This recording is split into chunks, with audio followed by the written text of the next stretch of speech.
presenting the only, the beautiful, the Mari Lopez. Woo! Thank you, thank you. Hi, camera. My name is Demori Lopez. The purpose of my... It's my beautiful life. And every day I think about it. But you know...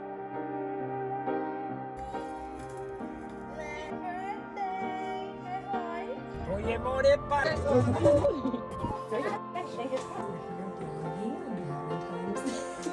Isn't it more better than NJ? Yeah, it's better than you thought it was gonna be. Yeah. I just miss my abuela so much. God forbid it gets bad. I'm hoping not. My name is Javon Hadley. Welcome to my YouTube channel. Welcome to episode 2 of my YouTube channel, Authentic Life Always with Javon Hadley. I wanted to do something different for episode 2.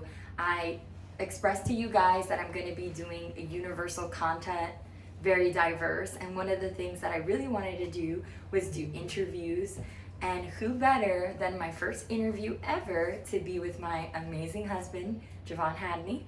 And I think it's a chance for you guys to get to know Javon on a different level and also to get to know how amazing he is and really get raw, authentic footage of who he is. Like I said, this channel is to inspire, it's to motivate, it's to grow through obstacles, and it's to stay authentically myself as always, and whoever I bring on to remain authentically themselves as well.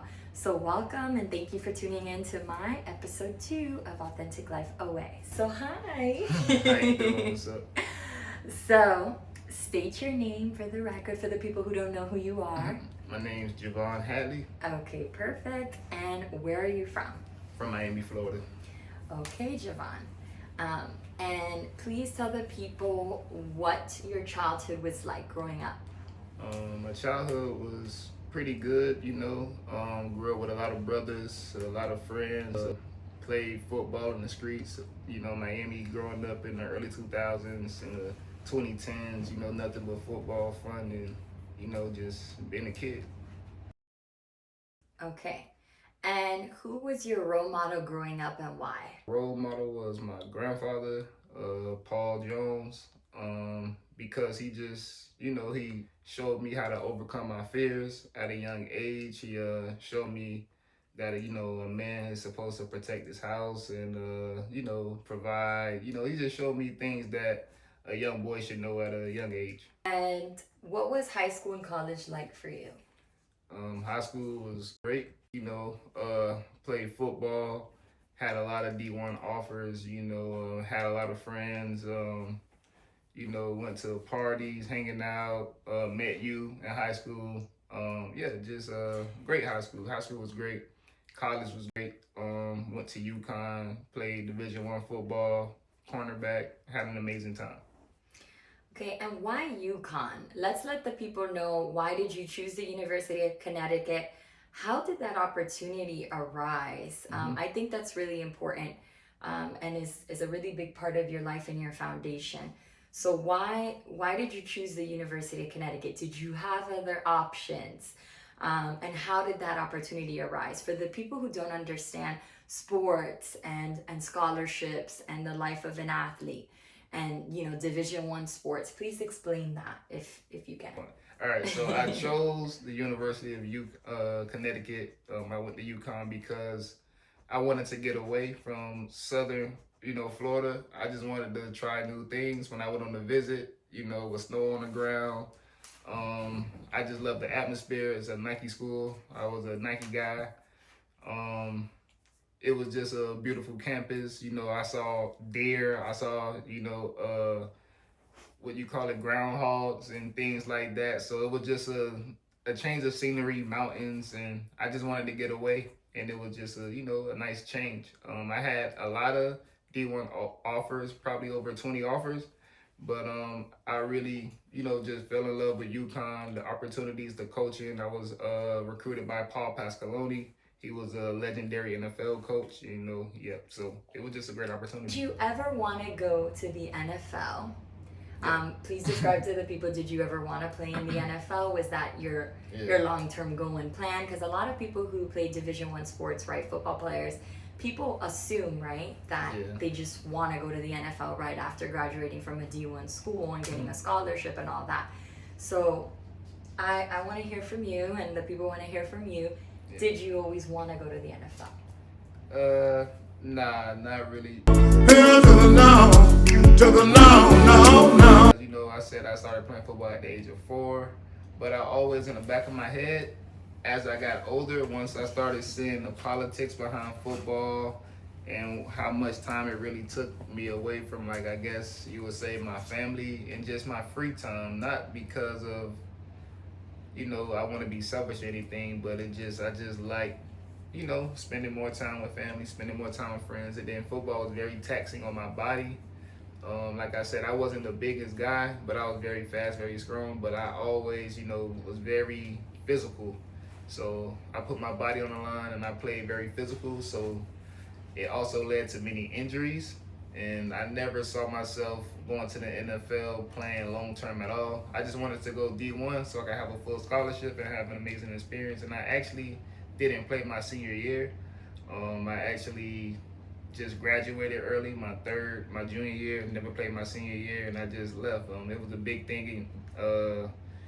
At the time, you know, my coach and me was going through a big split. You were there, so, you know, it was a big old falling out with me and my coaching staff. But at the end of the day, you know, time went by, they understood why I decided to, you know, stop playing football. It wasn't in my heart to keep going. I loved the sport, but I hated the things it came with, you know.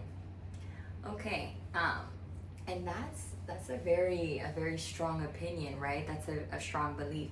So to clarify, you essentially used your talents in football as a tool to get a scholarship, a free scholarship, Yeah. so that you can get the education that you wanted without having to spend thousands of dollars on tuition, right?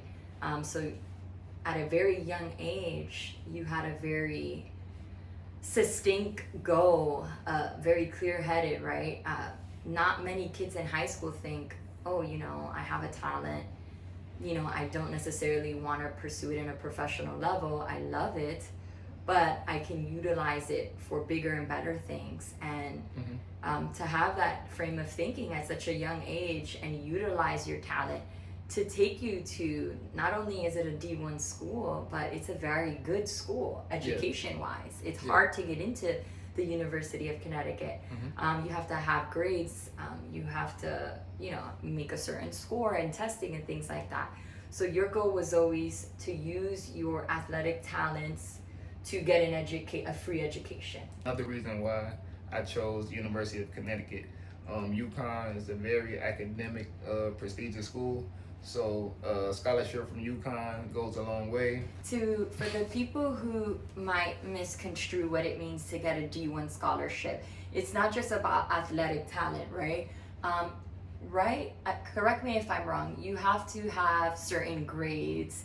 You have to meet a certain academic criteria. And not only that, you know, being your significant other throughout that process in college, a lot of people don't realize that besides the intense training that comes with being a D1 athlete, you have to meet a certain academic standard that's not low, like, you know, unfortunately many in society will judge and think of athletes, right? They actually have to maintain a very high GPA. They have to attend rigorous academic courses and academic classwork. Is that correct? Yeah. So you got to maintain a certain GPA. You know, you got to have you can't, you know, a certain, you know, your attendance got to be pretty much 100%. There are people checking to see if you're in class. I know a lot of people think athletes just skip out of class, but we literally have like private investigators on the team that go around checking if we're in class. So they'll just pop up, hey, if you're not in class, they'll check, okay, he missed class. So when you get to practice, you have some, you know, running or extra conditioning. You know, they make you wake up 4 a.m, roll 100 yards on the field. So yeah, so they're big on academic study hall. We used to have recommended and required study hours to, you know, complete each week. Okay, perfect. Yeah, I wanted to clear the air on that because I know there's a lot of misconceptions and judgment on athletes in general, especially athletes who have scholarships. Misconceptions that D1 athletes, they just automatically graduate. They don't have to earn their diploma. They don't have to earn their degree. Can you clarify that? Did you have to test and do your own homework and work hard and pass your classes and earn your degree? And did you do it by yourself without any help? Can you please explain that to the people? I know it sounds like a silly question, and I know the answer, but remember, I'm interviewing from their point of view. We had to do our own work, so I did all my work. Nobody did my work for me. We actually had more attention because we were athletes. So professors were, they were, a lot of them would, I guess, look at us a little bit closer because they would look to see if we were cheating. They would make sure we were on time. They knew that they could tell, our coaches if we were, late or doing anything bad or being rude or, just being tardy or just being unreasonable in class. So we actually had a magnifying glass on us. We also had to have a different type of higher standard because when we go around campus, we are a brand. So we can't get in trouble. We get in trouble or caught doing anything bad that takes us off the field. We can get suspended. If our GPA drop, we can't play. We lose privileges on the team. So very strict on our grades. We had tutors assigned tutoring just to make sure we're on top of our schoolwork. So they made sure we didn't cheat. They made sure we were on top of our grades, and study hall was a big thing. Every night we were in study hall. So you talked a little bit about, right, your past, growing up, all that stuff. You touched upon a lot of involvement, right? Becoming Javon Hadley. Javon Hadley is more than an athlete, right? You have your own business, you're an entrepreneur. For the people watching that have asked several times, in life people go through dark times. You mentioned that, you touched upon that. What do you do for yourself to get through those hard times? How do you get through hard times in life? I do a lot of self-reflecting. I see what I can control, and the things that I can't control, I tend to just let them work themselves out. I really don't stress about things that I can't control. I just focus on everything I can do to make those dark times a little bit lighter until they become bright times. So, just pushing through. I go to therapy. I just started therapy. I think therapy is something that can help out a lot of men. I'm black, so black men of color really need to go because we really don't have that type of upbringing with therapy, but it really does pay off. It helps with, different dark times and allow you to think and be clear. Like, I'm not depressed at all, never was, sad or anything like that, but it just helps you focus, when you have your own business and you're dealing with different challenges from the world, different situations may occur in your life, and you just want somebody to talk to that's non-biased, that can, just hear you out, and you can be, free. I like that. I'm a huge advocate for going to therapy, right? Because life has a lot of obstacles and struggles, and as human beings, right, it's good to have somebody who's a professional to hear you out. You touched upon something that was really good. Black men and I would say the stigma of going through therapy.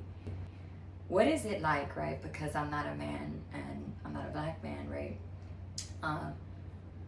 What is it like being a black man in America? If you had to summarize it. I just thought about the white chick scene when she's like, I'm a white woman in America. I am a white woman in Ladies, America. All right, so being a black man in America, it's very natural to me, some will say it's threatening, some will say it's challenging, some will say it's a blessing. I think it's everything. You know, there are challenges that we may have to deal with that other, you know, ethnicities or different races of, I guess, men won't have to deal with, or even women. But all in all, I feel like I stand out. I feel like I have a lot of, you know, pride in where I'm from, who I am. So at the end of the day, I know it's a challenge to be a black man, but I never let that be a handicap. I feel like it's a blessing to be a black man in America. Perfectly said. I like. Come on onto my channel for inspiration, and those are a lot of questions that they ask, like, you know, how do you get up in the morning when you're going through a tough time? What advice do you have for people who are watching this and who want to understand, hey Javon, or what can I do to survive and push forward? Not literally, but you know what I mean. Yeah, I would say if somebody's going through a hard time, you just have to take it day by day. You're like a puzzle.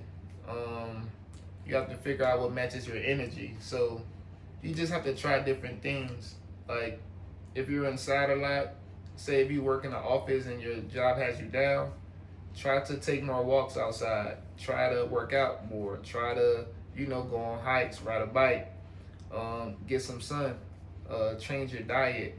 It may be your food, you know, different things that you eat that might have you sluggish. If you eat a lot of fast food, you might want to go a healthier route. You know, you might want to stop eating meat. You might want to become a vegan. You might want to be a pescatarian. You know, there's different things that can trigger different emotions and different chemicals that can set off different feelings and different, I guess, emotions and attitudes that can lead to you overcoming depression, overcoming a dark time, and little by little just figure out what makes you happy, and then that'll lead to things you do in your life. You hold yourself more accountable, more accountability, and you just begin to flow.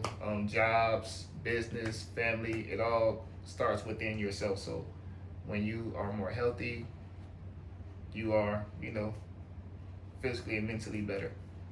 So you think that people should do the inner work with themselves, inner work, yeah, essentially to push forward through a hard time and to heal, right? Are those some things that you do in your daily life so that you heal through your past traumas and obstacles and things like that?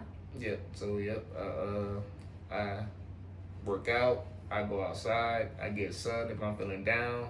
I make sure I, you know, see the ocean, I see some water, you know. I change my diet. So if I'm feeling kind of sluggish, feeling kind of heavy, I might want to fast. I might want to only eat fish. I might want to only eat vegetables. And if I feel like something's bringing me down in the workplace, I try different strategies. So I might attack the day with a different mindset. I might say, you know, set up different goals that I want to achieve, and I might reward myself every time I accomplish a different task. So, you know, I keep myself motivated. Would you say that you lean on your faith? For the people who are asking, is Javon Hadley a spiritual person? Does he believe in God? Does he lean on his faith? Yeah, so I lean on my faith. I believe in God, and Perfect. Sure. So that's something that, you know, for people who are spiritual out there, that you recommend to tap into your faith as well. If you're going through a hard time. I like that. You talked about therapy and the stigma of going to therapy and being a black man and, you know, going to therapy. Why do you think, from a man's perspective, why do you think it's hard for some men to express their emotions? You said, why do I think it's hard for some men to express their emotions? Probably because we're brought up to be tough. We're brought up to be hard. Most men are taught that boys don't cry, you know, don't be a girl. So we tend to try to hold our emotions in order to deal with society, so we don't look less than or less masculine. So it's just more of a, I guess, society type thing. A societal norm. Yeah, it's a society driven type thing that's pushed on us when we're young, and you know, just sticks with us throughout adulthood, and you know, we tend to try to, you know, hide those things. And obviously that's not good, right? Because that leads to not being able to heal properly. Very deep, thought-provoking question. And a lot of people don't know this, but Javon's actually a very deep person. And I want people to get a little taste of deep Javon, right? A lot of people don't know this about you, and that's something that attracted me the most to you, is how deep you can go and how you think differently. Do you believe that people can change, right? I mean, we all make mistakes in life. I've made several mistakes, God knows. You've made several mistakes. And so, do you feel that people can change? Well, I don't make many mistakes, so we gonna just start there. No, I'm just playing. But yeah, I believe people can change. But we are who we are from the core. So from the womb, I believe that our spirit is our spirit. So if you're a good spirit person, you know, you can change always. You can do bad things, but all in all, through your, you know, I guess evolution, that core fact that you're a good person will always remain. If you're a bad person, you can change. You know, you can do good things, but to your core, I feel like you're gonna always remain a bad person.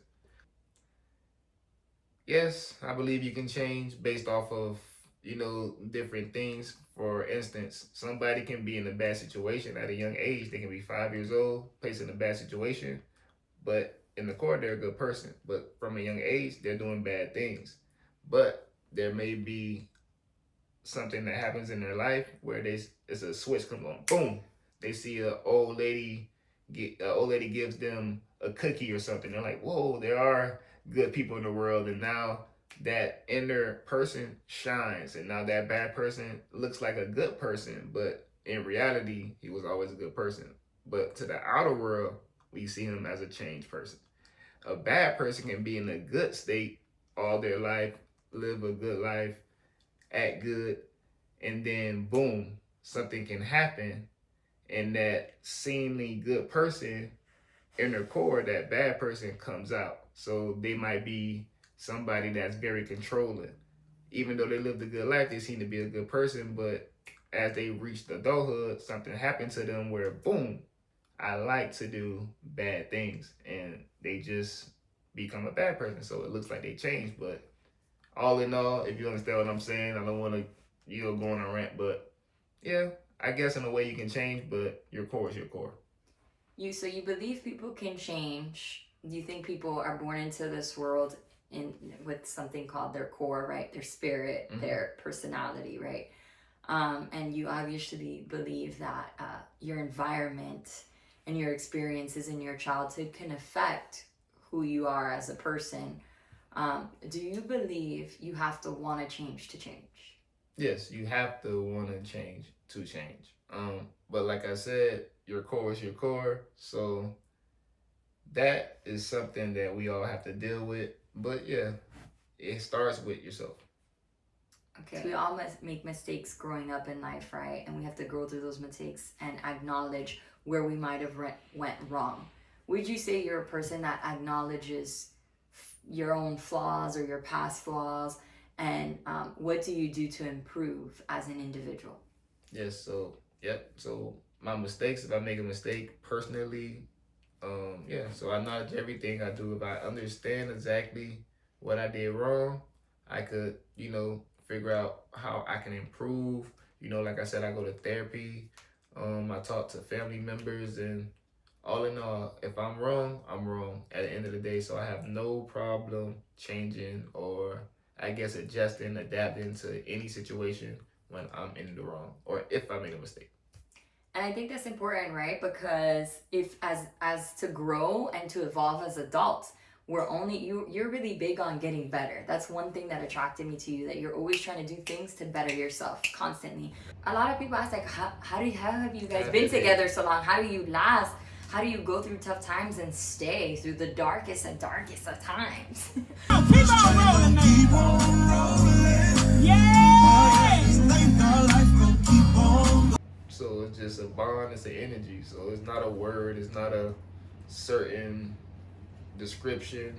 There's nothing that can describe what it is. It's just energy, it's a bond. So the energy, the bond, and the connection. Yeah, I agree 1000%. energy, It's the chemical balance. My energy matches your energy, and as long as that energy stay attached, if we can grow and our energy can stay matching, attached, then our core energies match. So that means we are compatible. So I believe that's what it is. I don't believe that it's a perfect word for it. You can say love, you can say, I guess, loyalty, you can say respect, you can say a bunch of different things, but at the end of the day, I believe it's energy. Whenever you meet someone and y'all share an energy that matches, I believe chemically, you're going to stay together, like chemical romance, things like that. That's what I believe in, chemical romance.